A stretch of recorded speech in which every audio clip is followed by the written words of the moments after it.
Nous vivons, comme vous avez constaté, une situation extrêmement difficile à Daoukro depuis le lundi 10 août 2020. Ce lundi-là, les manifestations ont commencé avec des jeunes gens de l'opposition qui ont voulu marquer leur désaccord et leur mécontentement suite à la déclaration du chef de l'État voulant candidater pour la 3e fois à la présidence de la République. Ils ont érigé des barricades. Quand nous avons été informés de cela, nous avons suivi avec les forces de l'ordre, le commissaire de police, le commandant de compagnie, pour négocier avec les jeunes gens et leur demander de libérer leur position. D'abord, c'était les forces de l'ordre. Ensuite, face à la résistance des jeunes gens, nous nous sommes nous-mêmes déportés sur le terrain, ensemble cette fois-ci avec Madame le Préfet, pour leur demander de se retirer et éventuellement d'attendre le mot d'ordre de leur parti. D'autant plus qu'à cette époque-là, nous nous sommes dit, et on leur a expliqué, que si c'est un message qu'ils voulaient faire passer, le message était entendu et qu'il ne fallait pas obstruer les voies, puisque d'autres personnes devraient également pouvoir jouir de leur liberté. Nous avons fait ce travail-là. Sur le champ, certains ont libéré leur position, d'autres ont promis le faire, et nous sommes rentrés, nous qui étions de la délégation, je dis bien les élus, Madame le Préfet et les chefs d'unité. Et le lendemain matin, ils ont projeté d'organiser une marche. Nous n'étions d'ailleurs même pas informés, parce que c'est Madame le Préfet de région qui nous a informés, après avoir reçu les jeunes gens, de ce qu'ils se proposaient de faire une marche. Cette marche a été encadrée pendant un bon moment, et par la suite, je crois, selon leur dire, au niveau de la gare routière, ils auraient reçu des projectiles. Voilà un peu comment le désordre a commencé. Ayant été informés, le même jour, nous avons d'abord convoqué à notre bureau quelques amis, certains frères de la communauté malinké, puisque, au dire des gens, et connaissant un peu notre zone, nous nous sommes aperçus tout de suite que le débat politique est en train de virer vers une incidence communautaire. Nous avons donc immédiatement appelé certains cadres de la zone malinké avec qui nous sommes entretenus. Et le même jour, nous avons décidé ensemble de nous retrouver chez le chef du village avec les membres du comité civilo-militaire, les religieux, les chefs de communauté et les responsables des jeunes concernés par la crise qui venait de commencer. À cette rencontre, nous avons été clairs. Pour nous, et dans le feu de l'action, il n'était pas question de venir accuser ou se justifier, parce que nous sentions venir le danger. Il était donc question pour nous, et ceux qui participaient à cette rencontre, de faire des propositions concrètes de sortie immédiate de crise. C'est ce que nous avons fait. Et au cours de cette rencontre, nous avons décidé de mettre sur pied deux équipes de pacification. Une équipe que je conduisais moi-même et la deuxième équipe conduite par le député de la circonscription. À ce niveau, les équipes ont été constituées en tenant compte des forces en présence, en tenant compte également de l'impact que pourraient avoir les négociateurs sur les protagonistes. Nous avons commencé un peu tard le soir. Nous avons fait quelques checkpoints où il y avait des barrages. Nous étions du côté du Lacro quand le député et son équipe se sont occupés du côté Baolécro. Nous avons donc fait quelques checkpoints et les choses rentraient dans l'ordre. Jusqu'à ce que nous arrivions à un troisième et on nous apprenne que des jeunes gens seraient en train de démolir, de s'attaquer à la maison du PDCI RDA. Nous avons donc accouru, nous sommes retrouvés là, avec le commissaire de police, avec le commissaire principal adjoint au préfet de police de Amsokro, pour constater qu'effectivement, les gens venaient de vandaliser la maison du PDCI à coups de machette, en cassant les fenêtres. Heureusement, ils n'ont pas pu y entrer parce que des personnes sont arrivées et ils se sont évadés. Sur ce, nous avons continué notre tournée et nous sommes rentrés.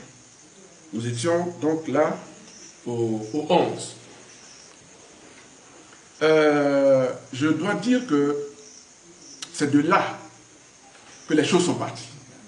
Puisque au début, c'était quand même soft, pour le dire ainsi, mais c'est de cette attaque de la maison du parti, du PDCI, que la situation s'est envenimée. Le lendemain matin, nous avons été informés de ce qu'en réplique de l'attaque de la maison du PDCI-RDA, d'autres jeunes seraient allés attaquer, visiter la maison du RHDP. On a compris tout de suite que les intentions étaient claires et qu'il fallait passer à une étape supérieure. Immédiatement, nous nous sommes encore retrouvés avec, cette fois-ci, le préfet, les différents commandements et les responsables des deux communautés et des jeunesses de ces deux communautés à la préfecture de Daoukro.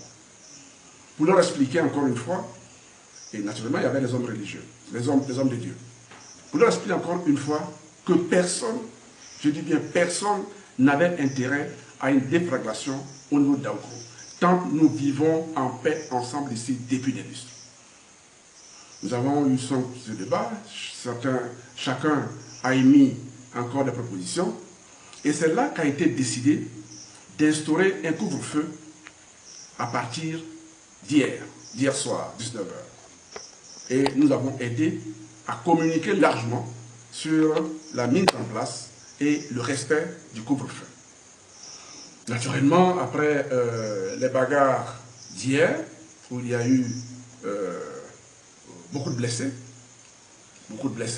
je dis au passage que nous nous sommes occupés de tous ces blessés, même ceux que nous n'avons pas pu trouver à l'hôpital, nous avons laissé des consignes pour qu'ils soient pris en charge, pour que nous fassions face aux charges par la suite. Nous avons également aidé certaines personnes à pouvoir sortir des zones où ils étaient un peu pris en otage pour qu'ils soient à l'abri. Nous nous sommes rendus compte également que le même soir, les hostilités ont repris de plus belle. Cette fois-ci, ce n'était plus localisé entre Baoulekro et Doulakro, mais que certains quartiers, comme Landiabourou et Gagou, étaient entrés dans la danse, avec l'incendie d'une quinzaine de maisons au niveau des Gagou. Donc naturellement, il fallait encore se retrouver et changer de stratégie. Nous avons fait cela et aujourd'hui, les jeunes ont tenu leur position parce que quand on discute avec les deux camps, ils estiment que lorsque un camp replie dans sa zone, l'autre monte en attaque. Vice-versa. Donc naturellement, ils voulaient absolument tenir leur position pour éviter d'être attaqués. Nous avons demandé également aux forces de l'ordre de constituer des zones tampons entre les deux communautés pour éviter qu'elles puissent s'attaquer. Mais cela a été vain, puisque par la suite, les choses ont continué. Ce matin, donc hier, il y a eu le couvre-feu. Ce matin, il y avait une accalmie. Nous avons donc entrepris de nouvelles démarches, cette fois-ci en rencontrant les communautés séparément. Le matin, il y avait quelques débats sur des conteneurs entreposés à la SODECI. Les gens craignaient que ces conteneurs ne contiennent d'autres choses que ce qui est annoncé. Nous avons procédé donc à la visite des conteneurs. Et quand nous avons fini, nous avons invité d'abord les responsables du RHDP et des jeunes du quartier du Var pour les inviter à tout mettre en œuvre pour arrêter cette hémorragie. D'autant plus qu'on continuait d'enregistrer encore des blessés. Donc jusque-là, ce matin, la situation était calme. Et c'est pendant que nous discutions qu'on a été informé par coup de fil que les combats avaient repris au niveau de la ligne entre Doulakro et Baoulekro. Nous avons donc libéré nos frères pour qu'ils aillent contenir les frères de ce côté-là. Immédiatement, nous avons convoqué une réunion de la deuxième partie, c'est-à-dire la communauté Baoulé, chez le chef de village de Daoukro. Ça faisait donc notre deuxième rencontre chez le chef de village. À cette réunion encore, nous nous sommes rendus compte que pendant que nous discutions, pendant que nous cherchions à apaiser la communauté baoulé, ce sont des jeux de pierre qui ont été enregistrés dans la cour du chef. On a dû donc interrompre encore là une fois la rencontre pour que nous nous retirions et laisser la place aux forces de l'ordre pour faire le travail pour lequel elles sont là. Donc voilà un peu l'évolution des choses. Et pendant que nous sommes retirés, il y a une heure à peu près, nous avons été informés encore, avec preuve à l'appui, que les mêmes qui avaient attaqué la maison du parti viennent d'attaquer à nouveau la maison du parti et que cette fois-ci, les mêmes personnes auraient cassé, brisé les portes, entré, brisé tout ce qu'il y a à l'intérieur. Ce soir, il y a à peine une heure de temps. Alors, c'est des comportements qui ne sont pas de nature à apaiser. Pendant qu'on fait tous les efforts, je dis bien tous les efforts, depuis lundi jusqu'à 7 heures où je vous parle, parmi nous, il y a ceux qui ont pu dormir un peu, ont dormi vraiment très peu. Ont dormi vraiment très peu. Donc nous sommes sur le terrain, nous nous battons pour faire en sorte que les communautés ne s'entre-déchirent pas. Alors, on apprend que certaines personnes, d'ailleurs, on a l'impression que certaines personnes tapis dans l'ombre font tout pour attiser le feu. Parce qu'au moment où vous parlez avec les jeunes gens, que ce soit du RHDP ou de la communauté malinké, ou de l'autre côté du PDCI, en fait de l'opposition et la communauté baoulé, les cœurs s'apaisent. Mais quelque temps après, c'est une attaque qui ressurgit parce que les gens font couler extrêmement de rumeurs et de fausses rumeurs qui font que les gens, à tout moment, sont sur le qui-vive. Je me demande pourquoi. Alors, pendant qu'on est en train de faire ça, je viens d'apprendre ce soir d'ailleurs que certaines personnes que je respecte, des autorités qu'on peut considérer comme autorités de ce pays, c'est des frères que je respecte, auraient annoncé sur les chaînes de radio étrangères que le député et moi-même serions à la source de ces conflits. Je voudrais dire à ces personnes-là, nous qui sommes là, nous sommes de Daoukro. Nous sommes de Daoukro. On n'est pas d'ailleurs. Et moi, principalement, je suis des deux communautés. Communauté malinké, communauté baoulé. Pour dire que je m'appelle Traoré Adam Kolia. Le Traoré, c'est malinké. Kolia, c'est baoulé. Et je suis musulman de plus. Je suis PDC. Pour dire qu'ici, nous n'avons pas ce problème-là. À Daoukro, sous la coupe du président Henri Konan Bédié, nous avons toujours vécu en parfaite harmonie entre les communautés. Il n'y a jamais eu de heurts que maintenant. Qui est-ce qui serait à l'origine d'une telle situation? Je n'en sais rien. Et donc dire à ces personnes que nous sommes de Daoukro, nous ne pouvons pas nous permettre de brûler Daoukro. Nous ne le ferons jamais. Parce que si nous le faisons, c'est à nous-mêmes que nous le faisons. Et j'ai dit, je suis des deux communautés. Quand un jeune malinké tombe, c'est un frère ou un fils qui tombe. Quand un jeune baoulé tombe, c'est un frère et un fils qui tombe. Et je suis en phase avec tous les élus. Nous menons le même combat jusqu'à aujourd'hui. Nous menons le même combat, je réaffirme. Donc pour ceux qui ne le savent pas,